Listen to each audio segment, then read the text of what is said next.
هره ګړۍ د افغانستان له ګوټ ګوټ څخه تازه او کره خبرونه وڅارئ.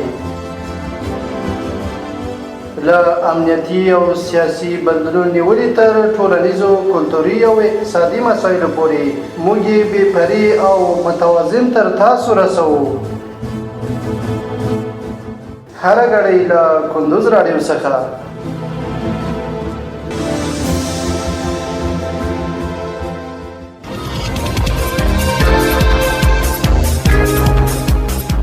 سلامونه او وخت مو په خیر. پام راوړم د کندوز راډیو د دې ساعت مهم او وروستۍ خبرونو ته. نن سه شنبه د لړم شلمه نیټه ده چې د 2015 کال د نومبر له 11 نیټې سره سمون لري.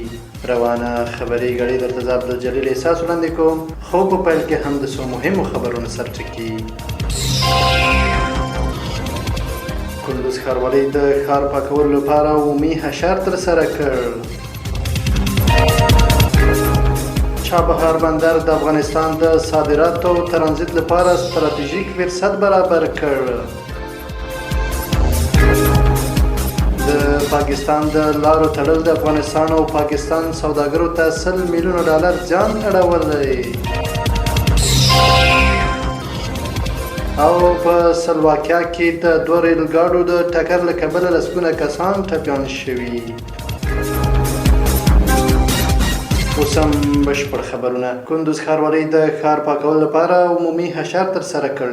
د کندوز ښاروالۍ د دې ولایت د یو شمېر اماراتي ادارو سره په همکارۍ د ښار د کثافاتو د پاکولو لپاره عمومي حشر پیل کړی دی.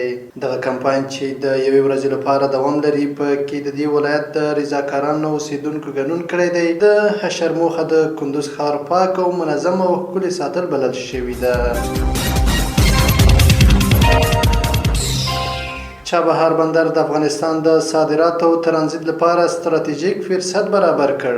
افغان چارواکي وايي د چابهار بندر له ستر ظرفیت د ګټې اخیستنې له لارې د افغانستان لپاره د صادراتو د ودې، ترانزیتي اسانتیاوو او د یو ترانزیتي هیواد په توګه د بدلیدو زمینه برابر شوې ده.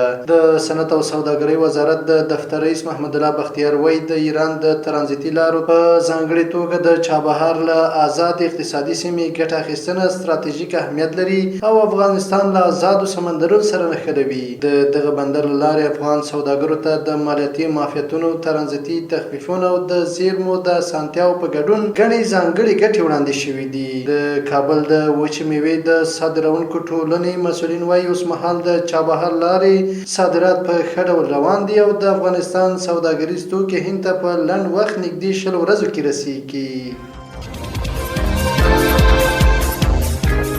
د پاکستان د لارو تړل د افغانستان او پاکستان سوداګرو ته $100 میلیون زیان اړولی. د افغانستان او پاکستان د سوداګرۍ او پانګونې ګډې خونې ویلي چې د پاکستان له لوري د سوداګریزو لارو تړل کېدو د دواړو هیوادونو سوداګرو ته له $100 میلیون ډیر مالی زیان اړولی دی. د یادې خونې په وینا د لارو تړل کېدو له امله د دواړو هیوادونو ترمنځ سوداګرۍ له ستونزو سره مخ شوې او د هرې ورځې په تېرېدو سره د تاوان کچه لوړېږي. او وروستۍ خبر دا چې په سلواکیا کې د 2 ریل ګاډو د ټکر له کبله لسګونه کسان ټپیان شوي. د راپورونو له مخې د سلواکیا پلازمینې ته نږدې د 2 ریل ګاډو د ټکر له کبله لسګونه کسان ټپیان شوي دي. د ځایي چارواکو په خبره د ټپیانو حالت د اندېښنې وړ نه دی، خو لږ تر لږه 11 کسان د درملنې لپاره روغتون ته لیږدول شوي دي. دا د تېرې یوې میاشتې په موده کې په سلواکیا کې د ریلونو دویم ټکر دی. تر دې وړاندې د 2 ریلونو د ټکر له کبله 90 زیات کسان ټپیان شوي وو. دا د دې مهال مهمه وروستي خبرونه. تر بیا ښه وختونه لوی الله ومنشه.